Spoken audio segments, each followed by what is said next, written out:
Hello, good evening friends, good evening students. This is Akash Almule. आप सभी का स्वागत है मेरे YouTube channel learn next nursing में। ओके, तर मित्रांनो इथे आपण DHS विषय DHSची जी वेटिंग लिस्ट आहे त्याबद्दल यामध्ये बोलणार आहोत। ओके, जवळपास 5 जे विभाग आहेत त्या विभागांचं, जसं की नागपूर असो, छत्रपती संभाजीनगर, ओके, त्याच्यानंतर लातूर, अकोला, ओके, आणि पुणे। ओके, ह्या 5 रिजनच्या ज्या लिस्ट आहे त्या आलेल्या आहे बऱ्याच। ओके, सगळेच पदं ज्याच्यामध्ये स्टाफ नर्स पण आहेत आणि फार्मासिस्ट आहे, लॅबोरेटरी टेक्निशियन्स आहेत, सगळेच पदं MPWचे जे आहेत ते सगळेच। ओके, बऱ्याच याच्या ज्या सेकंड वेटिंग म्हणतो आपण याला, सेकंड वेटिंग आलेली आहे। ओके, तर बऱ्याच विद्यार्थ्यांना प्रश्न पडलेला आहे की सर मग हे उर्वरित जे 3 हे आहेत विभाग आहेत, जसं की कोल्हापूर, ओके, कोल्हापूर आहे एक, त्याच्यानंतर आहे मुंबई, ओके, आणि तिसरं आहे तुमचं नाशिक। ओके, मग यांचं काय, तर बघा ह्या तिन्ही याच्यामध्ये जे आचारसंहिता चालू आहे। ओके, आचारसंहिता कसली चालू आहे, विधानसभेचं जे शिक्षक मतदार संघ आणि जे पदवीधर मतदारसंघ होतं त्यांच्या एक निवडणुका चालू आहेत आणि ती जी आचारसंहिता आहे 7 जुलैपर्यंत असणार आहे। किती? 7 जुलैपर्यंत। ओके, आता बरेच विद्यार्थ्यांचं म्हणणं आहे की कोल्हापूर कसं काय, इथे कोकण विभाग, ओके, कोकण विभाग म्हणून असं दिलेलं आहे।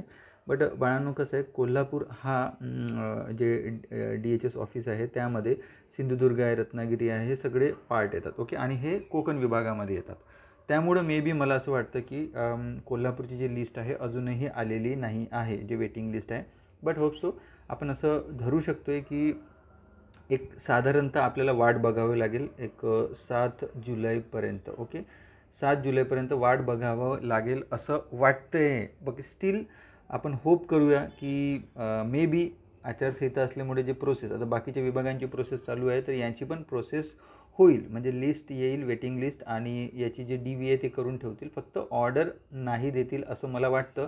बट आय डोंट नो, जेवढं मला असं वाटतं की अजूनही 3-4 दिवस झाले सगळ्या विभागांच्या लिस्ट आल्या, पण ह्या 3 विभागांच्या लिस्ट आलेल्या नाही आहे। त्यामुळं आपण आता मला असं वाटतं की जुलैच्या 7 तारखेपर्यंत तुम्हाला वाट बघावी लागेल असं वाटतंय। ओके, स्टील तुम्हाला जर असं डाऊट असेल, तुम्हाला असं वाटत असेल तर डेफिनेटली तुम्ही काय करायचं, जे पर्टिक्युलर DD ऑफिस आहे, जर कोल्हापूरचं DD ऑफिस असो, ओके, किंवा नाशिकचं असो की मुंबईचं जे DD ऑफिस असो, तिथे Mumbai means Thane, okay, Thane, okay, इथे तुम्ही जाऊन चौकशी करू शकता। ओके, सगळेच पदाचे जे आहे ते की एक तुम्हाला एक सॅटिस्फॅक्शन होईल की लिस्ट कधी लागणार आहे। ओके, ठीक आहे, बऱ्याच विद्यार्थ्यांचे क्वेश्चन होते त्यामुळे मी हा व्हिडिओ केलेला आहे। प्लस आता बरेच विद्यार्थ्यांचं म्हणणं आहे की सर 3rd DV होईल का, जे उर्वरित आता जे 5 जे विभाग आहेत त्यांच्या DV आज 18 तारीख गव्हर्नमेंटच्या आज बऱ्याच ठिकाणी व्हेरिफिकेशन होतं। ओके, ठीक आहे, गव्हर्नमेंटचं बऱ्याच ठिकाणी होतं। ठीक आहे, तर तुम्हाला सांगतोय, जरी आता बरेच विद्यार्थ्यांनी काय केलेलं आहे की गव्हर्नमेंटमध्ये सुद्धा जे प्रायव्हेटचे जे कॅन्डिडेट आहेत त्यांनी अप्लाय केलं। ओके, आता जे लिस्ट लागलेली आहे जवळपास आता गव्हर्नमेंटची बऱ्याच ठिकाणी कुठे 70ची लागली, कुठे 50ची लागली, कुठे 40ची लागली, हे वेटिंगचे कॅन्डिडेट। तर काय होऊ शकतं की याच्यातले जे कॅन्डिडेट समजा हे झाले नॉट एलिजिबल झालेले, ओके, कारण बरेच विद्यार्थ्यांनी गव्हर्नमेंट याच्यामध्ये सेक्शनमध्ये प्रायव्हेटचे जे कॅन्डिडेट आहे त्यांनी अप्लाय केलेले आहे आणि बरेच विद्यार्थ्यांना नॉट एलिजिबल केलं। होऊ शकते ते 5 होऊ शकतात, 6 असू शकतात, 7 असू शकतात, असं ऐकण्यात आलेलं आहे। तर बाळांनो तुमची 3rd जे लिस्ट आहे, 3rd लिस्ट कधी लागेल, आता बघा होऊ शकते जे विद्यार्थ्यांनी आलेच नाही डॉक्युमेंट व्हेरिफिकेशनला किंवा ज्यांना नॉट एलिजिबल केलं, नॉट एलिजिबल तर काही प्रॉब्लेम नाही, त्यांना डायरेक्टच म्हणजे त्यांची जी हे आहे म्हणजे त्यांची पात्रताच त्यांनी अपात्र ठरवलं यांना। बट जे लोक व्हेरिफिकेशन आले नाही असे पण होऊ शकतात काही विद्यार्थी, तर त्यांना मे बी मला असं वाटतं 1, 2, 3 ओके, सेम एक साधारणतः 3 to 4 डेजचा गॅप ठेवून पहिलं intimation, second intimation, 3rd intimation देऊन यांची जी सीटची जी पात्रता आहे ती म्हणजे काय म्हणतो तुम्हाला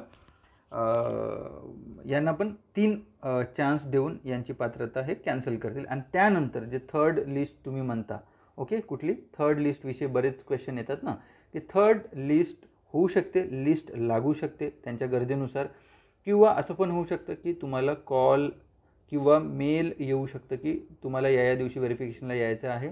ओके, आता होऊ शकते त्यावेळी ST OBC अशा याच्यानुसार मेरिटनुसार ते लिस्ट लागेल आणि मे बी तुम्हाला व्हेरिफिकेशनला बोलवतील. ओके, अशी प्रोसेस पुढे होऊ शकते. ठीक आहे. तर तुम्हाला आत्ताही सांगतो, तुम्हाला 3rd DV होईल का कुणालाच माहिती नाही आहे. बट बरेच कॅन्डिडेट जॉईन नाही झाले तर डेफिनेटली तुम्ही स्वतः लक्ष देऊन ठेवायचं लिस्टवर 1 2 3. ओके, जर पहिला दुसरा तिसरा जॉईन नाही झाले, हा एक खाली आहे, तर डेफिनेटली तुम्ही स्वतः DD ऑफिसला ओके जाऊन भेटायचं. जे सीट खाली आहे त्याच्याविषयी चौकशी करायची आणि जर त्या सीटवर कोणी जॉईन होत नसेल तर त्यांच्या लक्षातही आणून द्यायचं. नाहीतर काय होऊ शकतं की उशीर होऊ शकतं. आता कसं आहे, तुम्ही स्वतः जर गेलात, ती सीट आहे खाली, तर मे बी तिथे चान्सेस तुमचे बनू शकतात. ते हा एक मुद्दा आहे. प्लस बऱ्याच ठिकाणी 2018मध्ये 2021मध्ये DHSनी काय केलेलं आहे की यांनी काय केलेलं आहे की कॉल केला किंवा मेल करून कॅन्डिडेटला बोलवलेलं आहे. ओके, समजा आता 1 2 असे वेटिंगला आहेत, हा कॅन्डिडेटला बोलवलेलं आहे जे एलिजिबल आहे, त्या कॅन्डिडेटला त्यांनी कॉल लेटर देऊन जॉईनिंग दिलेलं आहे. असे बरेच उदाहरणं आहेत 2018 2021चे. तर ही पद्धत याच्यावर होऊ शकते. ओके, तर ह्याच व्हिडिओद्वारे मी तुम्हाला एवढंच सांगतो आहे की जे कोल्हापूर विभाग आहे, नाशिक विभाग आहे आणि मुंबई म्हणजे ठाणेचं जे विभाग आहे, त्यांनी थोडं पेशन्स ठेवावं. लवकरच लिस्ट लागेल. ओके, ठीक आहे. तर लिस्ट लागेल आणि तुम्हाला अजूनच जास्त क्युरियोसिटी असेल तर तुम्ही त्या पर्टिक्युलर DD ऑफिसला जाऊन विचारपूस करू शकता. ओके, ठीक आहे. पुन्हा एकदा सांगू इच्छितो, जर तुम्हाला टेस्ट सिरीज जर घ्यायची असेल UPSC ESICसाठी तर लर्न नेक्स्ट नर्सिंग जे ॲप आहे ते प्ले स्टोअरवरून डाउनलोड करा. त्याच्यामधल्या ज्या टेस्ट सिरीज आहेत बऱ्याच दिलेल्या आहे. 199 रुपीजमध्ये रनिंग आहे टेस्ट सिरीज सध्या. ओके, त्या परचेस करू शकता तुम्ही. Okay, thank you. जय हिंद.